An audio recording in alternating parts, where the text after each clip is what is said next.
Hello, everybody. Lovely to be with you all. Shame we can't all be together in person with a nice cold drink in hand and being a little bit more sort of natural, as it were, but this will make do for now. So I'm hoping you can all see my screen. So just quickly, what am I going to be talking about? I'm going to be asking why sustainable, and we're going to be looking at a time to reboot, looking at the climate and the circumstances that we're now working with, and what we need to do to adapt to that climate. And then just have a look at what steps travel is working on at the moment under the headings of measure and improve, signposting, and influence. And then I will attempt to sort of round it all up by summarizing some of the points that I've made. So your why sustainable? Well, I hope I'm talking really preaching to the converted sort of springs to mind here. So what I really want to do though is ask the question, do we actually think that sustainable is the right term? I mean, sustainability is actually a very sort of passive word. You know, what is it we're actually trying to sustain here? And doesn't sustainability actually imply that the status quo is okay, when actually we really should be challenging the status quo, because it really isn't okay? You know, we need to be implementing dramatic changes to the way that we're doing things if we're going to have an industry that has a future. So, you know, sustainability, it's almost sort of lost its meaning a little bit as well, I feel. It's almost become this sort of catch-all phrase that simply implies that you're doing the right thing. So we've certainly been looking at that. Steps MD Justin Wateridge is very good at throwing in questions. Just when you think you're on track, he'll throw in a question and think, actually, yeah, we perhaps really need to rethink this. And that's what we're doing. And so we're looking at trying to come up with a phrase, a term that's a little bit more dynamic, a little bit more sort of purposeful. I think a term that imbues the regenerative and the transformative qualities of travel that I think we all want to promote. And what we've arrived at is a term that I'm sure you've all come across, and that's positive impact travel. And that's the term that we're now using. Yes, of course, sustainability still has a place in the vocabulary, if you like, of what we're doing, but positive impact travel is the term that we are using now going forward.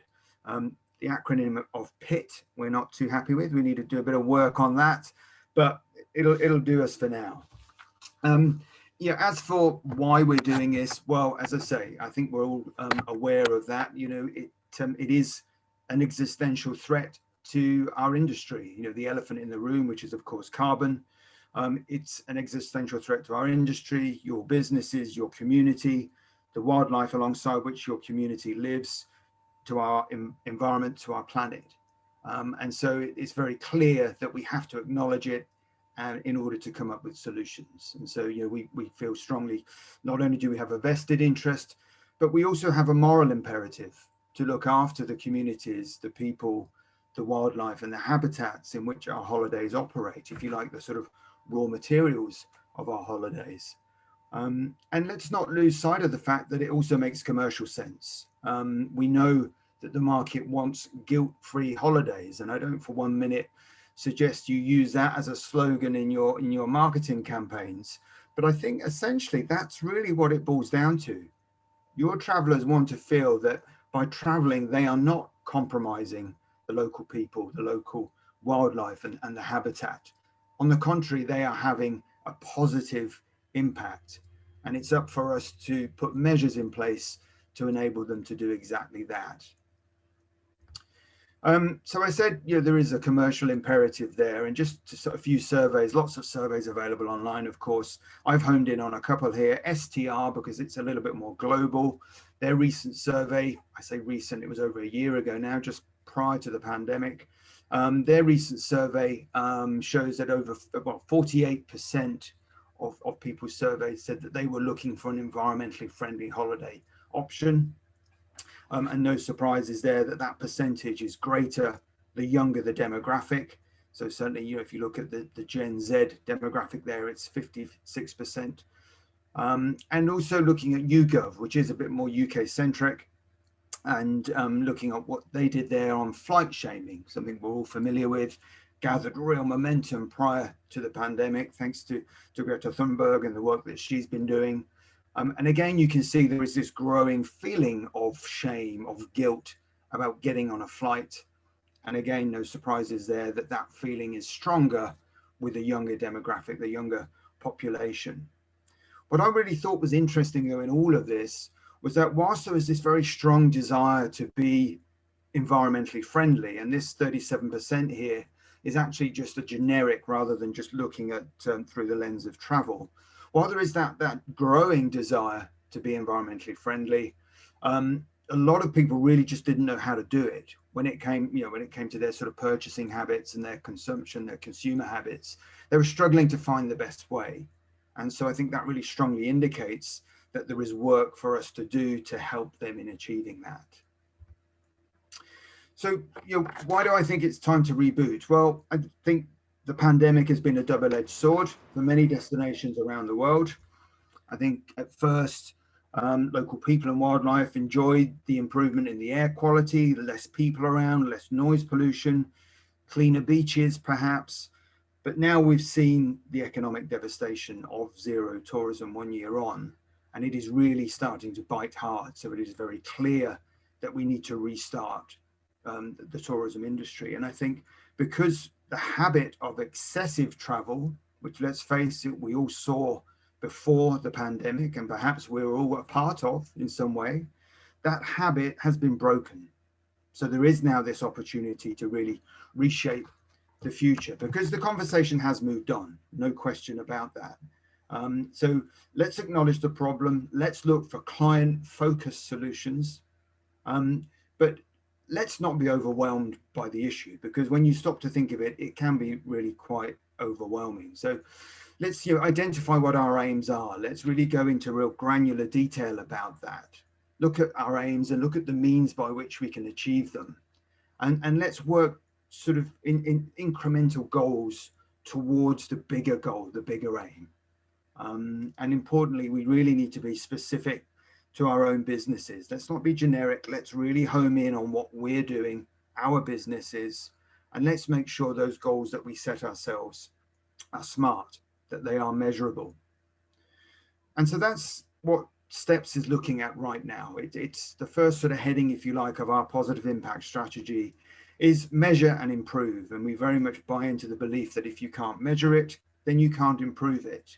So what we're looking at the moment, a couple of things. We're looking at easy wins. We want to get the whole journey started with some real positivity and get some easy wins under our belt. So we're looking at our own office, our UK operation. We've managed to look at our carbon footprint there and already take measures to reduce that carbon footprint.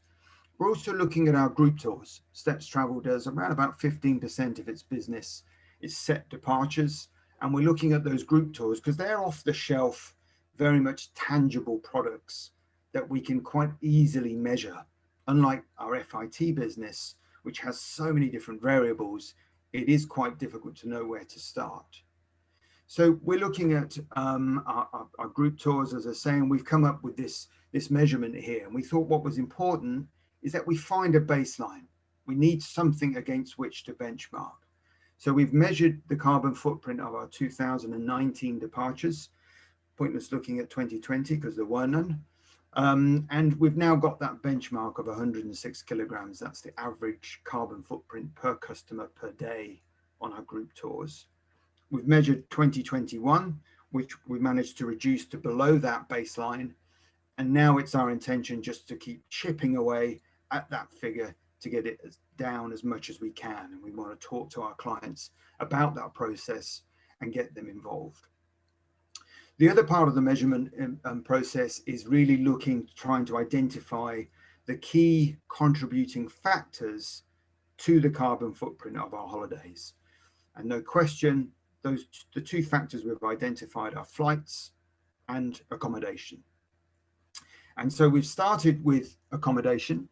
We're working with a company called eCollective, who I can definitely recommend. And we're working with them to look at getting a room per night footprint based on energy use, fuel use, water consumption, and food.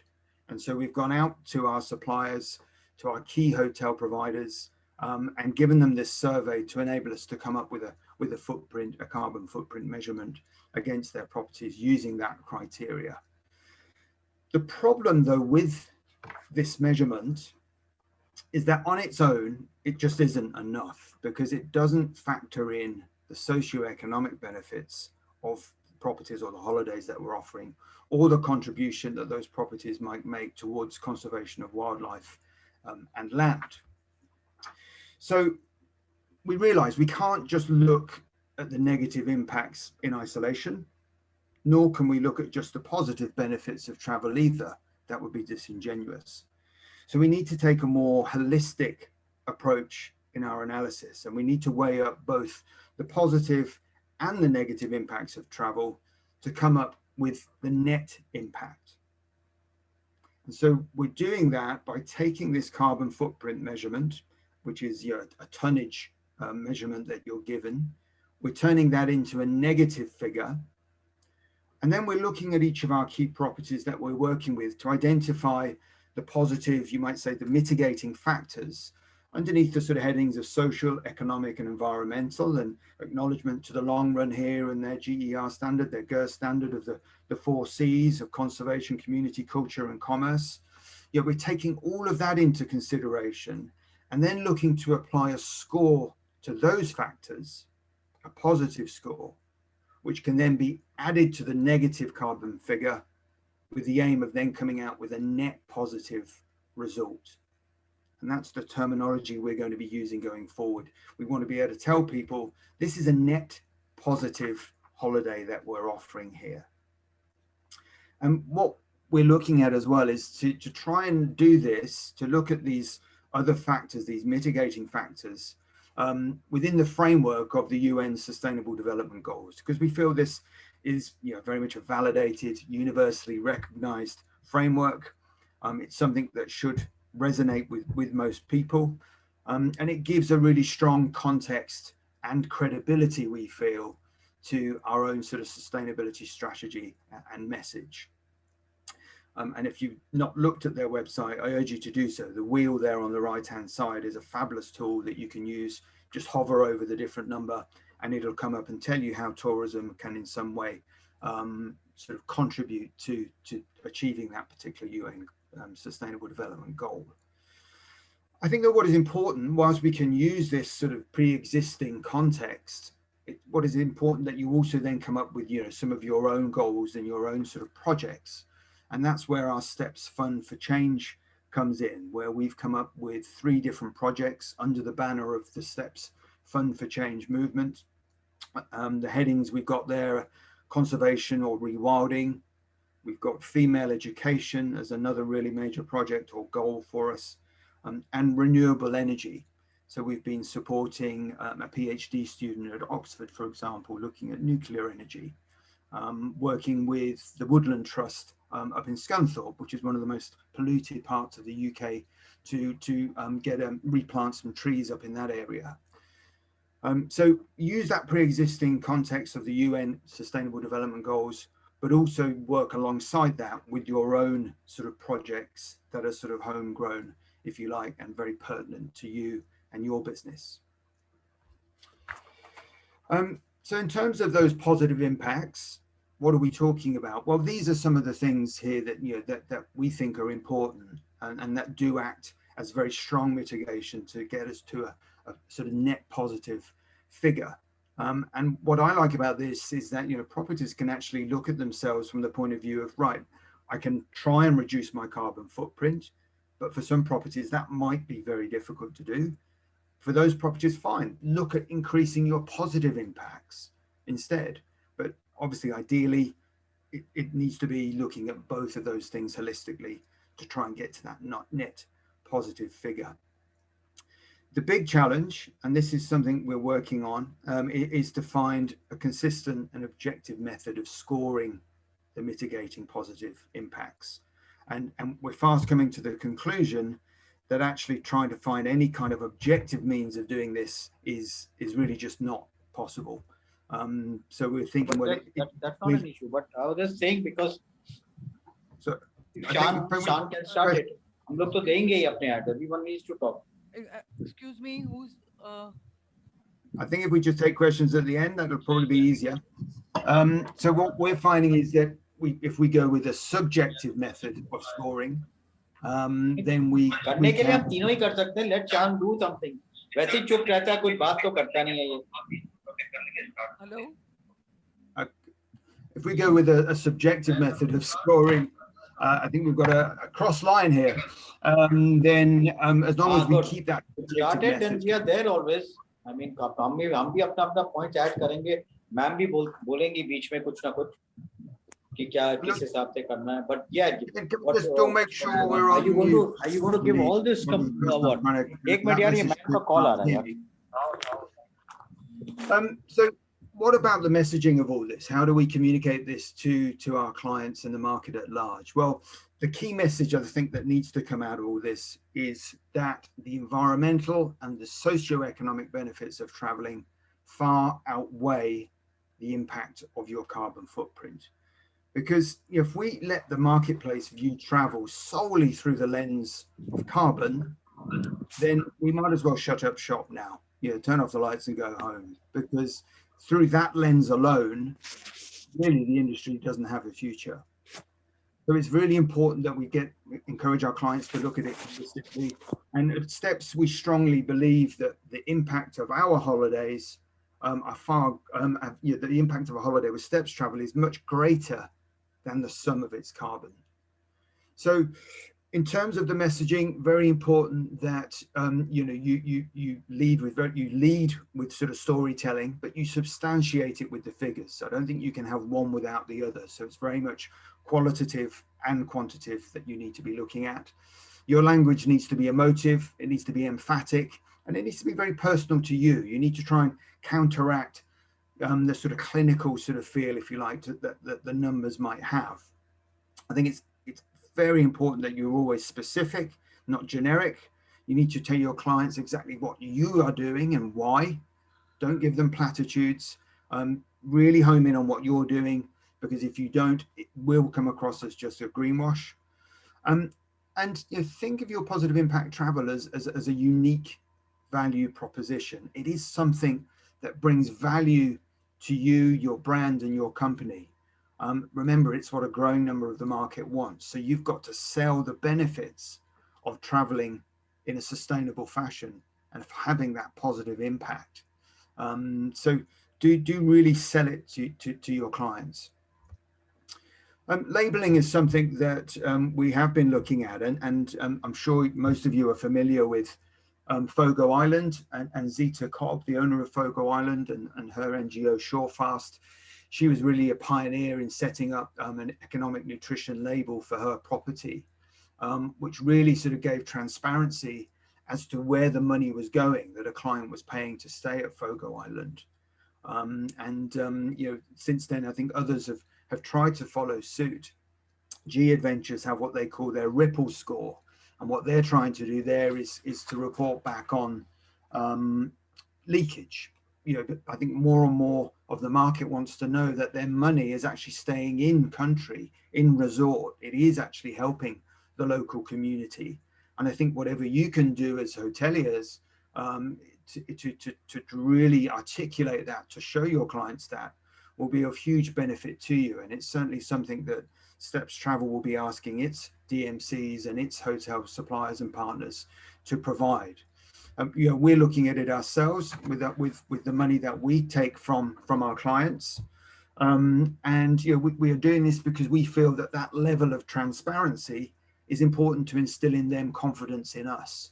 And again, it gives us that platform which we can report on leakage. We want to illustrate that travel is something that is not value abstracting, it's value generating.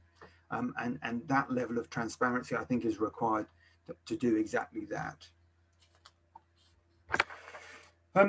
In terms of influence, I could quite easily sort of change that for collaboration, really. And I think this is absolutely key to us being successful in creating a positive impact travel strategy. With your clients, you really need to tell them what is in it for them. And you need to be selling positive impact travel to them based on the benefits to them, both functional, emotional, and social. This isn't a compromise, it's actually an enhancement. You can actually go on holiday without feeling any sense of guilt or shame about it. On the contrary, you can go on holiday knowing that you're having a positive impact on the local economy, the local community, the local wildlife, the local habitat.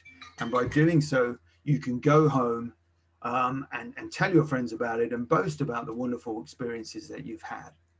So really important that we try and influence our clients. I think it's rather pompous to say we need to educate the market, but I do think we need to make sure our clients are able to make informed choices. And they'll only do that if you challenge them, if you tell them what those choices are.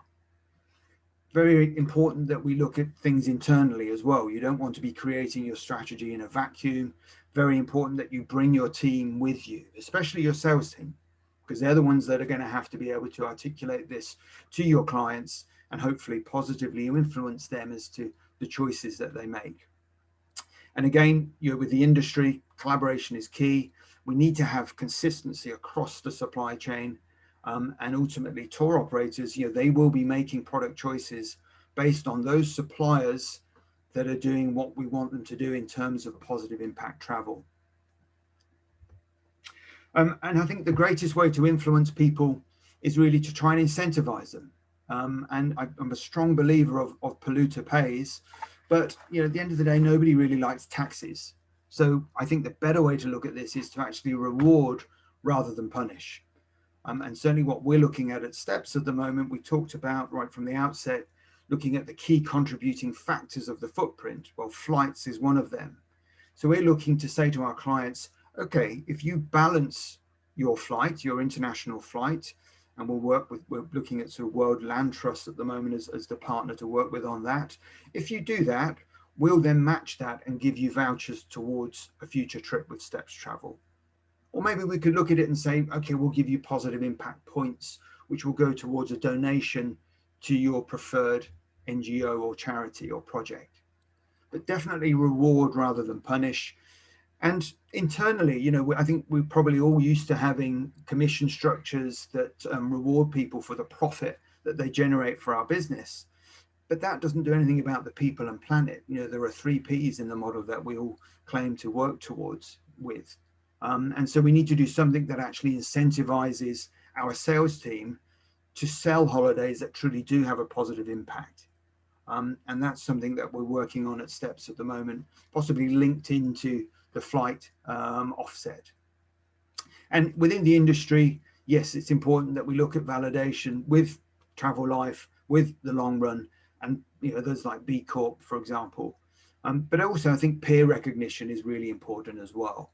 And that we share with each other as much as we can and really champion those people that are doing the right thing, that are really making great inroads.